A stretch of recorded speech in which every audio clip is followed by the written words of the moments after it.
जो लोग इस वीडियो को देखने के बाद में चैनल को सब्सक्राइब नहीं करते वो 3 दिन में गायब हो जाते हैं। दोस्तों, आज मैं जिस मूवी को एक्सप्लेन करने वाला हूँ, इस मूवी का नाम है स्कार। ये मूवी 2007 में रिलीज हुई थी और ये एक बहुत ही स्लैशर मूवी है।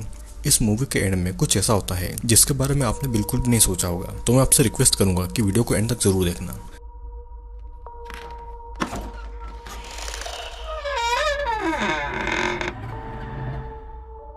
इस मूवी की शुरुआत में हम जॉन बोरोज नाम की एक लड़की को जॉगिंग करते हुए देखते हैं। जॉगिंग करते हुए उसे अपने पास्ट की कुछ हॉरिफिक चीज़ें याद आ रही थी, जहाँ पर एक लड़की को कोई किलर काट रहा था या फिर उसे टॉर्चर कर रहा था। और साथ में जॉन ये सारी चीज़ें देख रही थी क्योंकि उसे भी वहाँ पर बांध के रखा गया था। उस किलर का दिया हुआ स्कार अभी भी उसके चेहरे पर था और यही स्कार जॉन को उस खौफनाक दिन की याद दिलाती थी। फिर हमें कुछ न्यूज़पेपर की कटिंग्स दिखाई जा रही थी जहाँ पर किसी गुमनाम किलर के बारे में लिखा था जो कि लोगों को टॉर्चर करके उनका मर्डर कर दिया करता था। और जॉन इकलौती ऐसी लड़की थी जो कि उस किलर से बच के जिंदा वापस आई थी। दूसरी तरफ जॉन अपने भाई जेफ को कॉल करती है।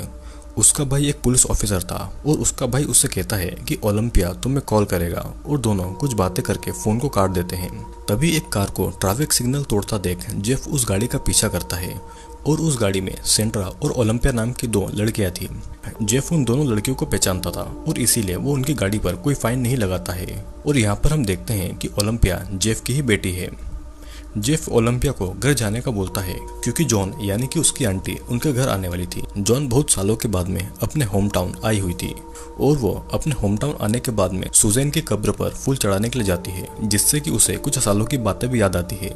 वो और सुजैन एक रात को एक कब्रिस्तान में स्मोक और ड्रिंक करके बातें कर रहे थे। तब जॉन और सुजैन दोनों टीनेजर थे। उनको वहाँ पर एक घर दिखता है। फिर जॉन सुजैन को उस घर पर ले जाने के लिए जिद करती है।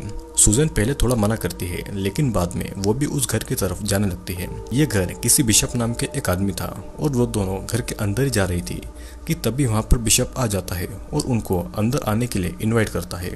वे दोनों बिना सोचे समझे घर के अंदर चली जाती है। जॉन को चोट आई हुई थी तो बिशप उन चोटों पर बर्फ लगाता है।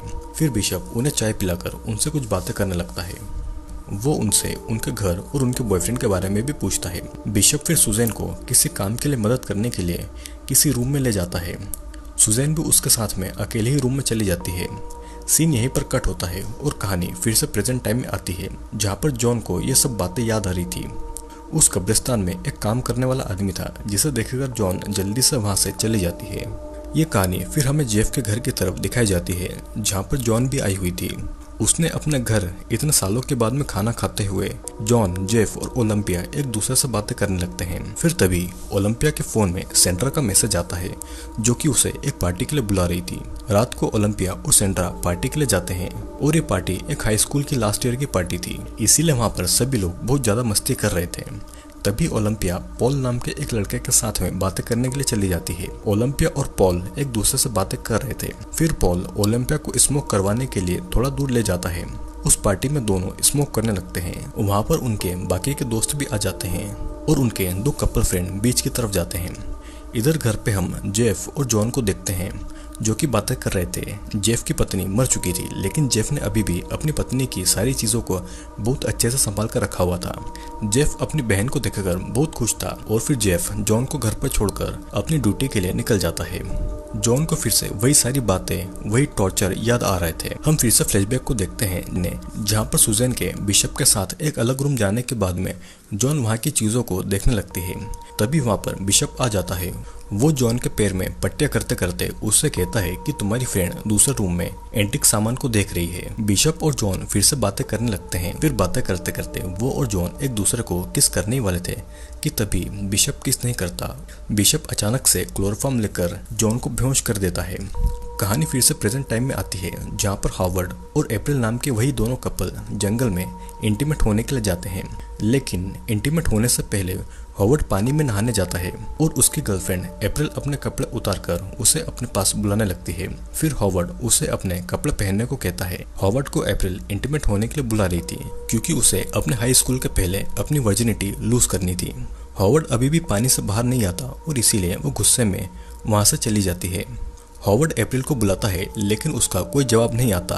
वो अप्रैल को बुलाने के लिए उस कार के पास में जाता है लेकिन वो कार में भी नहीं थी। अब फिर अगली सुबह हम एक फिशिंग कंपटीशन को देखते हैं जहाँ पर वे सारे हाई स्कूल के स्टूडेंट्स आए हुए थे। वहाँ पर ओलंपिया, पॉल और सेंड्रा भी आई हुई थी लेकिन वहाँ पर उन्हें अप्रैल और हॉवर्ड दोनों नहीं दिखाई दे रहे थे। वे लोग बातें कर ही रहे थे कि तभी वहाँ जेफ और जॉन भी आ जाते हैं कंपटीशन को देखने के लिए। पॉल उन्हें अपने डैड से ही मिलवाता है जो कि एक ऑफिसर थे और फिर तभी प्रिंसिपल कंपटीशन का विनर अनाउंस करती है। वे सभी काफी ज्यादा खुश थे और इसके बाद में सभी हाई स्कूल के बच्चे लेक के अंदर उतर जाते हैं। वे सभी लेक के अंदर मस्ती कर रहे थे और तभी अचानक से पॉल से एक डेथ बॉडी टकरा जाती है और उसकी बॉडी पर हर जगह कटे हुए निशान लगे हुए थे। और तो और अप्रैल की बॉडी पर कोई भी कपड़ा नहीं था, मतलब कि उसकी पूरी बॉडी ही नेकेड थी।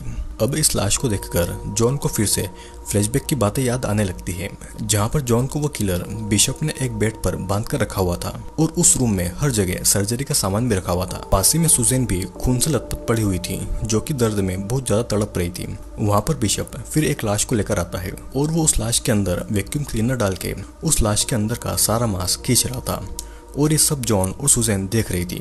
वो दोनों ये देखकर बहुत ज्यादा डर गई थी और वे ये सोच रहे थे कि अब उनके साथ में क्या होगा। बिशप जॉन के पास आकर जॉन के फेस पर एक कट मारता है जिससे कि जॉन दर्द से बहुत ज्यादा चिल्लाती है। सीन यहीं पर कट होता है और कहानी फिर से प्रेजेंट टाइम में आ जाती है जहाँ पर जॉन और जेफ घर में अप्रैल के मर्डर के बारे में बातें कर रहे थे। अप्रैल के बॉयफ्रेंड हॉवर्ड भी मिसिंग था और फॉरेंसिक रिपोर्ट अभी भी नहीं आई थी। जॉन के मुताबिक तो ये एक मर्डर ही था और ओलंपिया अपने फ्रेंड से मिलने का बोल के जॉन और जेफ को बाय बोलकर वहाँ से चली जाती है। ओलंपिया फिर पॉल के घर जाती है और पॉल और ओलंपिया अप्रैल के मर्डर के बारे में बातें कर रहे थे। ओलंपिया पहली बार पॉल के घर आई थी तो वो इसीलिए पॉल के रूम को देख रही थी। ओलंपिया को वहाँ पर ये पता चलता है कि पॉल की मॉम भी मर चुकी थी और बातें करते करते दोनों एक दूसरे के बहुत ज्यादा क्लोज आ जाते हैं। दोनों में फिर किस होती है। धीरे धीरे फिर पॉल ओलंपिया के कपड़े उतारने वाला था लेकिन वो ऐसा करने से मना कर देती है। उसकी बॉडी पर स्कार्स यानी कि निशान थे और इसीलिए वो कंफर्टेबल नहीं थी। पॉल भी उसे फिर अपनी बॉडी के स्कार के बारे में बताने लगता है। ओलंपिया पॉल को बाथरूम जाने को बोलती है और पॉल उसे वहां जाने का रास्ता बता देता है। ओलंपिया जब बाथरूम जाती है तो वहां पर पॉल के फादर थे जिसे देखकर ओलंपिया डर जाती है और वापस पॉल के पास आ जाती है। आने के बाद में वो उसे बाय बोलती है और वहां से चली जाती है। घर आने के बाद में ओलंपिया सेंड्रा को कॉल करती है। सेंड्रा के घर में उसके पेरेंट्स नहीं थे तो उसने अपने बॉयफ्रेंड ब्रेंड को अपने घर पर बुला लिया था। दोनों थोड़ी देर फोन पर बात करते हैं जिसके बाद में वो फोन कट कर देती है। सेंड्रा यहाँ पर अपने घर को साफ कर रही थी और ब्रायन अप्रैल के मर्डर और हॉवर्ड के मिसिंग होने की बातें कर रहा था। ब्रायन बार बार ये बातें कर रहा था तो सेंड्रा उस पर बहुत ज्यादा गुस्सा हो जाती है। ब्रायन उठकर फिर अंदर कमरे में चला जाता है और सेंड्रा बाहर कचरा फेंकने जाती है। बाहर उसे किसी के होने का एहसास होता है तो वो ब्रायन समझकर उसे पुकारती है। वो उसे देखने जाती है लेकिन वहाँ पर एक जानवर था जिससे कि वो डर के मारे फिर से घर के अंदर चली जाती है। घर के अंदर आने पर वो ब्रायन को पुकारने लगती है लेकिन अब भी उसे कोई जवाब नहीं आ रहा था। तभी वो देखती है कि एक रूम के अंदर ब्रायन खून से लथपथ तड़प रहा था और अचानक कोई पीछे से आकर सेंड्रा को भी पकड़ लेता है। सीन यहीं पर कट होता है और दूसरी तरफ हम देखते हैं कि जॉन को अपना स्कार देखते हुए उसी दिन के फ्लैशबैक फिर से याद आने लगते हैं जहाँ पर किलर सुजैन के घाव पर अल्कोहल लगा रहा था जिसकी वजह से सुजैन दर्द के मारे बहुत जोर जोर से चिल्ला रही थी। अब फिर वो जॉन के पास आकर उसके पेट पे स्टेपलर लगा देता है। जॉन फिर से चिल्लाने लगती है और फिर वो किलर बिशप सुजैन के पास आकर उससे कहता है कि अगर तुम जॉन को मारने को कहोगी तो मैं तुम्हें छोड़ दूंगा। सुजैन ऐसा नहीं करती और तब किलर एक सर्जिकल नाइफ सुजैन के मुंह में घुसा देता है और वो उसके मुंह के अंदर का मांस और उसके जीवान काटने लगता है। जॉन बिशप को रोकने की कोशिश करती है लेकिन वो नहीं रुकता और सुजैन की जीभ का टुकड़ा बिशप के हाथ पर आ जाता है और उसके मुंह से अब खूनी खून टपक रहा था। कहानी फिर से प्रेजेंट टाइम में आती है जहाँ पर ओलंपिया सेंड्रा के घर आई हुई थी। वो डोर पर नॉक करती है लेकिन अंदर से कोई निकल कर नहीं आता। वो अंदर जाती है पर अंदर सारा सामान बिखरा पड़ा हुआ था। वो सेंड्रा को आवाज लगाती है जिसके बाद में वो ऊपर रूम की तरफ जाती है। उसे ये लगता है कि ऊपर बेड पर सेंड्रा सोई हुई है। वो चादर हटाती है तो वहाँ पर हॉवर्ड की जख्मी लाश पड़ी हुई थी। वो ये भी देखती है कि हॉवर्ड के प्राइवेट पार्ट को किसी ने बुरी तरह से काट दिया है और ये देखकर ओलंपिया बहुत ज्यादा डर गई थी। अब फिर पुलिस स्टेशन में ओलंपिया को लाया जाता है उसकी पूछताछ करने के लिए, जहाँ पर पॉल भी आ जाता है। ओलंपिया को कुछ और देर पुलिस स्टेशन में रखा जाता है और पॉल और जॉन को घर पर भेज दिया जाता है। रात को अब ओलंपिया और जॉन एक दूसरे से मर्डर के बारे में बातें करते हैं। जॉन ओलंपिया को भरोसा दिलाती है कि वो उसके साथ में कुछ बुरा नहीं होने देगी। जॉन नहीं चाहती थी कि जो कुछ भी टीनेज की उम्र में उसके साथ में हुआ है वो ओलंपिया के साथ में भी हो।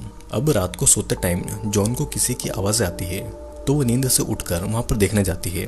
देखते देखते वो आउट हाउस तक पहुंच जाती है, लेकिन वहां पर बस एक हिरण ही था। तभी उसे दिखता है कि ऊपर से उसके कपड़े पर कुछ गिर रहा है। वो ऊपर देखती है तो वहां पर ब्रायन की कटी हुई लाश थी और उसी का खून जॉन के कपड़ों पर गिर रहा था। ये देखकर जॉन इतनी ज्यादा डर जाती है कि उसके साथ हुए टॉर्चर के फ्लैशबैक्स उसे फिर से आने लगते हैं, जहाँ पर हम ये देखते हैं कि सुजैन की जीभ काटने के बाद में वो दर्द के मारे होश में नहीं थी और किलर बिशॉप जॉन को ये कह रहा था कि उसे मारने को बोलो, नहीं तो तुम्हारी भी हालत यही होगी। वो जॉन की भी जीभ काटने ही वाला था और तभी जॉन डर से सुजैन को मारने को कहती है और रोते हुए किलर फिर सुजैन के पास जाकर उसका गला मरोड़कर सुजैन को मार डालता है। जॉन अपनी ही आंखों के सामने अपनी बेस्ट फ्रेंड सुजैन की भयानक मौत देखकर बहुत ज्यादा रोने लगती है। अब ये कहानी फिर से प्रेजेंट टाइम में आ जाती है और सुबह पुलिस ब्रायन की लाश को अपने साथ ले जा रही थी और ये सब देखकर ओलंपिया को उल्टियां हो जाती है। इधर पुलिस स्टेशन में पुलिस ब्रायन के मर्डर के बारे में जॉन से पूछताछ कर रही थी। अब पूछताछ के बाद में जॉन उसी बिशप के घर पर आ जाती है तो उसे डोर खुला हुआ मिलता है। उसे किसी के चिल्लाने की आवाज आती है तो चाकू लेकर वो देखने चली जाती है। वहाँ पर कुछ लोग आए हुए थे जो कि बिशप के सामान को देखने आए हुए थे। किलर बिशप जिन सामानों और हथियारों से लोगों को मारता था और टॉर्चर करता था, लोग वो सब देखने के लिए आए हुए थे, जैसे कि बिशप कोई मर्डरर नहीं बल्कि एक हीरो हो। और इस बात से जॉन काफी ज्यादा गुस्सा हो जाती है, जिससे कि जॉन का भाई जेफ उसे अपने घर पर ले आता है। अब रात को जॉन जब खाना बना रही थी तो गलती से उसका हाथ कट जाता है और अपने खून को देखकर अब जॉन को फिर से फ्लैशबैक आ जाती है, लेकिन वो किसी तरह से खुद को संभाल लेती है। रात होने पर जॉन को बिशप की चीजों के म्यूजियम की तरफ जाती है और घर के अंदर घुस के वो एक रूम की तरफ जाती है। उसे ऐसा लग रहा था कि ओलंपिया को बिशप टॉर्चर कर रहा था, लेकिन ये बस उसका एक बुरा सपना था। फिर अचानक एक फोन आता है जिससे कि जॉन की नींद खुल जाती है और ये किसी ऑफिसर का कॉल था। उसे ऐसा लगता है जैसे कि वो जेफ को कॉल हो, लेकिन वो एक बार घर पर जेफ को ही आवाज लगाती है, लेकिन वो ये देखती है कि बाथरूम के अंदर किसी ने जेफ का गला काटकर उसे मार डाला है। अब जॉन को फिर से किसी की आवाज आती है और वो चाकू लेकर देखने के लिए जाती है। वो देखती है कि ओलंपिया अपने रूम में नहीं है। जब वो बाहर जाकर देखती है तो बाहर गार्ड को भी किसी ने मार डाला था। उसे रास्ते में कुछ दूर पर कोई दिखाई देता है और वो आदमी भागता हुआ आता है तो जॉन उसके पीछे भागती है, लेकिन पुलिस आकर जॉन को ही पकड़ लेती है क्योंकि वो खून से सनी हुई थी और उसके हाथ में चाकू भी था। उसके हाथ में चाकू को देख पुलिस जॉन को चाकू रखने को कहती है, लेकिन जॉन पुलिस को बार बार कहती है कि कातिल वो नहीं है बल्कि वो है जो कि भाग रहा था, उन्हें उसे छोड़कर उस कातिल को पकड़ना चाहिए। लेकिन पुलिस जॉन की बातें नहीं सुन रही थी। वो जॉन को खूनी मानकर उसे अरेस्ट कर लेते हैं और पुलिस स्टेशन में जॉन बार बार ओलंपिया को ढूंढने को कहती है। उसके मुताबिक ओलंपिया और सैंड्रा को किलर टॉर्चर कर रहा होगा, लेकिन कोई भी उसकी बातें नहीं सुनता है। जॉन को जेल में डाल दिया जाता है और तभी वहां पर पॉल आता है और उसे भी यही लगता है कि ओलंपिया को जॉन ने ही गायब किया है। जॉन उसे समझाती है कि उसने ऐसा कुछ नहीं किया है और तब पॉल उसकी बातों पर बिलीव कर लेता है और वो जॉन को उस ताले की चाबी चुपके से दे देता है, जिसके बाद में वो वहां से चला जाता है। फिर जॉन वहीं पर बैठे एक ऑफिसर से कंबल मांगती है जो कि उसी पर नजर रखे हुए था। ऑफिसर जॉन को कंबल देने आता है तो वो ऑफिसर को बेहोश करके उसकी गन लेके पुलिस स्टेशन से भागकर बिशप के घर पर आ जाती है। बिशप के घर आने के बाद में वो खिड़की को तोड़कर वहां पर अंदर घुसती है और अंदर वही सर्जरी रूम में जाती है जहां पर उसे कुछ साल पहले टॉर्चर किया गया था।